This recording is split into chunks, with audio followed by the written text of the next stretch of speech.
Olá pessoal, tudo bem? Sou o professor Rodrigo Fraga, professor de Física e vamos ver essa questão. Mas antes, não deixa de se inscrever no canal, compartilhar o vídeo, curtir e também deixar a sugestão para a próxima questão, certo? Bem, olha só. No circuito esquematizado abaixo, C1 e C2 são capacitores de placas paralelas a ar, sendo que C2 pode ter sua capacitância alterada por meio da inclinação de sua armadura A, que é articulada no ponto P. Estando os capacitores completamente carregados, desliga-se a chave CH e inclina-se a armadura A sem deixá-la aproximar muito de B. Nessas condições, a DDP nos terminais de C1 e C2 respectivamente.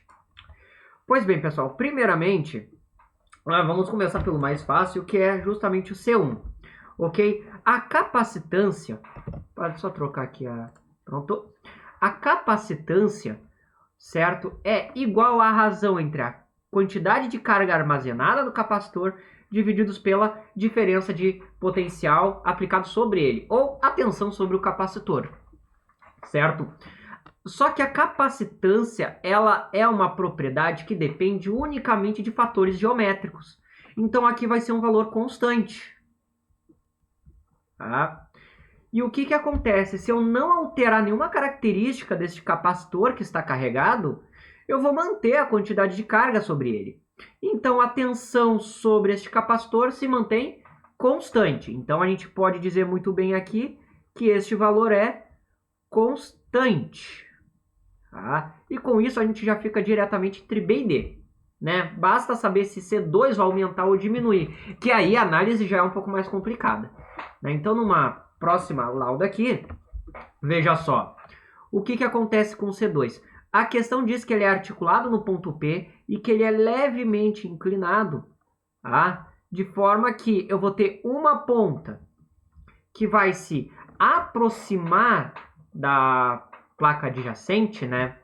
De forma que, se inicialmente ele estava a uma distância D, agora eu vou dizer que ele estará a uma distância D menos X. Enquanto a outra extremidade vai estar uma distância D mais X. Né? Então eu teria uma situação um pouco mais complexa aqui que não dá para trabalhar muito bem. Tá? O que nós podemos fazer? Né? Como o X é um valor arbitrário, certo? Né? Eu posso até denominar ele por outro fator aqui, eu vou chamar ele de R, tá? Por enquanto, só para... porque o X eu vou usar depois.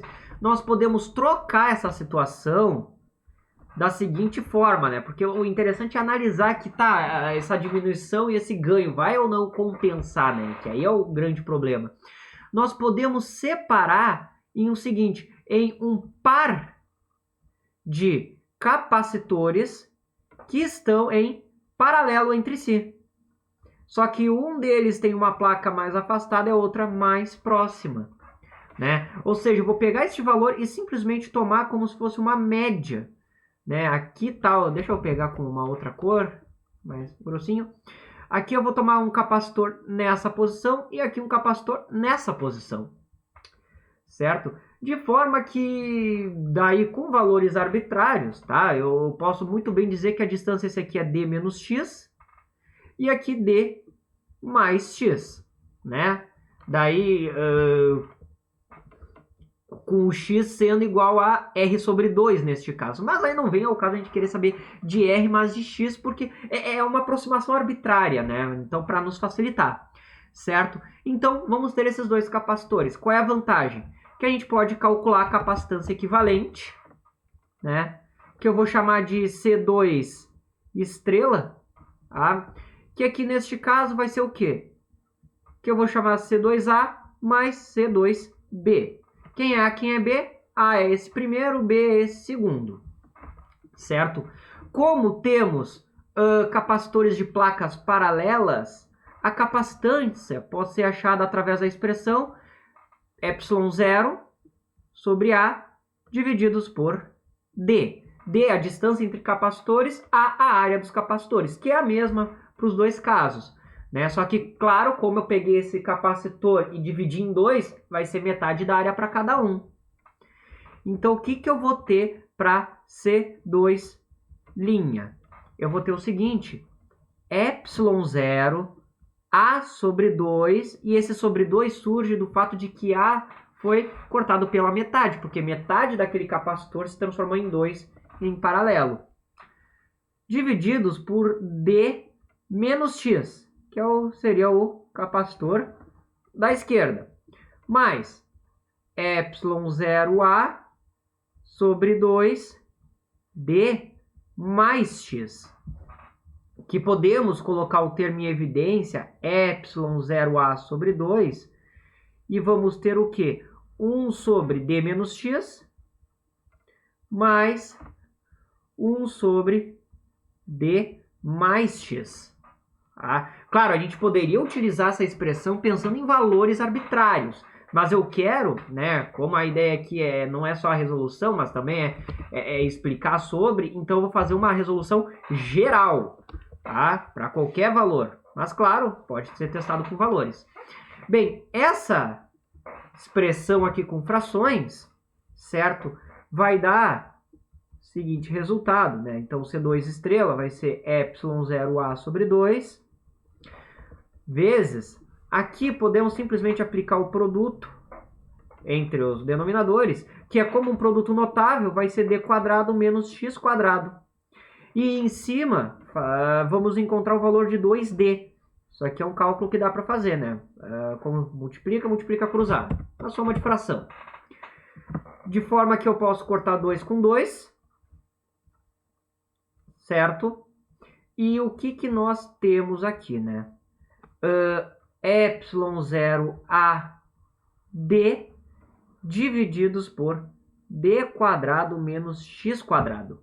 Daí, qual é a ideia? Eu quero saber se esse C2' é maior ou igual do que C2 original, que é simplesmente ε0A sobre D. Posso colocar valores? Claro que eu posso, mas eu posso fazer de uma outra maneira, que como eu falei, é a maneira mais geral, que é fazendo o seguinte, eu vou fazer a razão entre C2 estrela e C2. Ou seja, ε0AD sobre D quadrado menos X quadrado e dividir por ε0AD, ε0A, sobre D. Tá? Que a gente pode cortar ε0A em cima e embaixo. Este D aqui vai para o numerador, então vamos ter aqui a razão como sendo D quadrado sobre D quadrado menos X quadrado. Certo? Essa expressão, bem, a gente agora basta analisar. X sempre terá que ser menor do que D, porque eu não consigo aproximar o capacitor a uma distância maior do que D, senão ele atravessaria um capacitor. Então, X tem que ser menor do que D. Não pode ser igual, porque daí teríamos um problema de curto. Então, o que acontece? Essa razão D sobre D ao quadrado menos X quadrado vai ser um valor maior do que 1. Por quê? Porque este valor aqui, ó, certamente vai ser menor do que D quadrado. Simplesmente por ter essa subtração. Então aqui vai ser um valor maior do que 1, né? Não vai ser 0, alguma coisa. Se é maior do que 1, essa razão, então olha só, C2 estrela sobre C2 é maior do que 1. Então C2 estrela tem que ser maior do que C2. Ou seja, a capacitância aumentou. Só que vale lembrar que a capacitância é a razão entre a quantidade de carga e a diferença de potencial aplicada. Tá? Como a ideia da carga elétrica é de se manter constante, porque eu não vou ter deslocamento de carga, mas sim alteração na capacitância e na diferença de potencial, bem, para uma capacitância maior, eu vou ter uma diferença de potencial menor. Então, eu concluo aqui que o 2 estrela, ou seja, a diferença de potencial sobre o capacitor na nova configuração, vai ser menor que a configuração anterior. Ou seja, a diferença de potencial diminui. Ficamos então a alternativa de letra B como resposta. Né? Não é uma questão tão simples de se resolver, a gente tem que partir no modelo ali para conseguir trabalhar algumas coisas. E claro, eu fui partindo da situação mais geral possível, que é utilizando qualquer valor, mas poderia utilizar outros valores para testar. Certo, pessoal? Bem, essa era a questão. Espero que eu tenha ajudado vocês. Dúvidas ou sugestões, postem nos comentários, certo? E não deixem, né, mandar sugestão para a próxima questão. E também não deixem de se inscrever no canal, compartilhar, curtir o vídeo, certo? Desejo então a vocês bons estudos e até a próxima!